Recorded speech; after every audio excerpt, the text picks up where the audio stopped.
الحمدللہ وکفا وسلام علی عبادہ الذین اصطفى اما بعد۔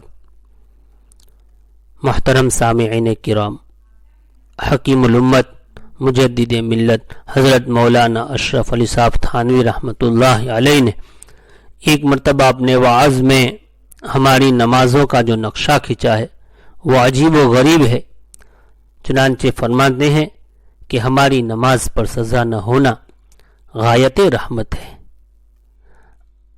آپ اپنے معاملے کو اللہ میاں کے ساتھ دیکھ لیجئے۔ حضرت فرماتے ہیں کہ اپنے معاملے کو اللہ میاں کے ساتھ دیکھ لیجئے کہ ادھر سے تو حاضری کی اجازت ہر وقت ہے، یعنی ہر وقت نفل نماز کے لیے اجازت ہے، جب چاہو پڑھو باستثناء تھوڑے سے وقتوں کے، مگر ہمیں توفیق نہیں ہوتی کہ اس اجازت کو غنیمت سمجھے، یہاں تک کہ پکڑ کر بلانے کی نوبت پہنچی، یعنی فرض نماز کا وقت آیا۔ اب ہم کس طرح نماز پڑھتے ہیں دیکھو کہ نہایت کاہلی کے ساتھ گرتے پڑتے پہنچے، برا بھلا وضو کیا اور بااکراہ نیت نماز کی، یعنی سامنے باتیں کرنے کے لیے کھڑے کیے گئے اور کھڑے ہوتے ہی منہ ایسا پھیرا کہ کچھ خبر نہیں، صرف الفاظ زبان پر جاری ہے، دھوکہ دینے کے واسطے آداب شاہی بجا لا رہے ہیں اور زبان سے پڑھ رہے ہیں سبحانک اللہم، یہ اللہ تو ہر عیب سے پاک ہے، لیکن اللہ میاں نے اس کے باوجود بھی اس منہ پھیرنے پر نظر نہیں کی اور کلام شروع کیا۔ چنانچہ خود یا امام صاحب جب الحمدللہ رب العالمین پڑھتے ہیں تو اس پر جواب ملنا حدیثوں میں آیا ہے۔ پھر ذرا سی بھنک اس الحمدللہ کی کان میں پڑی، پڑھتے ہی ایسے بھاگے کہ سیدھے گھر آ کر دم لیا، کبھی بیوی کے پاس، کبھی بچوں کے پاس، کبھی مکان میں، کبھی طویلہ میں پہرا کیے۔ مراد اس سے خیالات کا جولانی دینا، غرض یہی مسخرہ پن کرتے رہتے ہیں، اور بمشکل دربار کی حاضری ختم ہوئی، یعنی سلام پھیرا، بڑی خیر ہوئی کہ بادشاہ کی ہم کلامی سے تو بچ گئے، جانے وہ بادشاہ کاٹ کھاتا یا کیا کرتا۔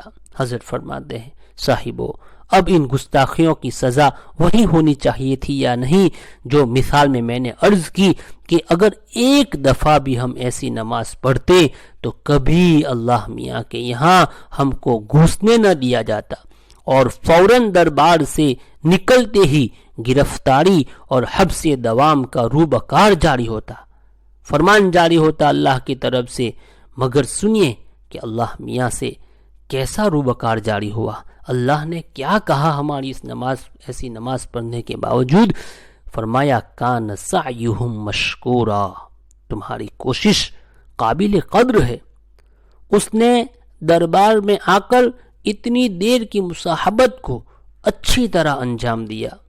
مر جانے کی بات ہے، اللہ تعالیٰ فرماتے ہیں کہ آپ نے اچھی طرح انجام دیا۔ اچھی طرح تو وہی جانتا ہے کہ کیسے انجام دیا، بلکہ جو حاضر تھے انہوں نے بھی دیکھا کہ اس نے کیسی نماز پڑھی، لیکن اللہ میاں نے اس کو لوگوں کے سامنے اس کی شرم رکھنے کے لیے، لوگوں کے سامنے اس کی ایسی نماز کی شرم رکھنے کے لیے فرمایا کہ اولئک یبدل اللہ سیئاتہم حسنات، وہ وہی لوگ ہیں جن کے گناہوں کو خداوند کریم نے نیکیوں سے بدل دیا۔ گویا یہ بے وقوف ہے، کتنی ہی گستاخیاں کی، مگر ہم اس آنے کو حاضری ہی میں لکھتے رہے، اس کے آنے کو حاضری ہی میں لکھتے رہے، اور اس کی وہی عزت کی جائے جو باقاعدہ آنے والے کی جاتی ہے۔ اب فرمائیے کہ اگر ایک مرتبہ ایسا معاملہ بادشاہ کسی کے ساتھ کر لے بھلائی کا، تو کیا دوبارہ اس شخص کی ہمت پڑ سکتی ہے کہ پھر اسی طرح وحشیانہ طریق سے دربار میں جاوے؟ ہرگز نہیں، ہرگز نہیں، بلکہ وہ بندہ تو سر سے پیر تک خجالت کے پسینے میں غرق ہو جائے گا۔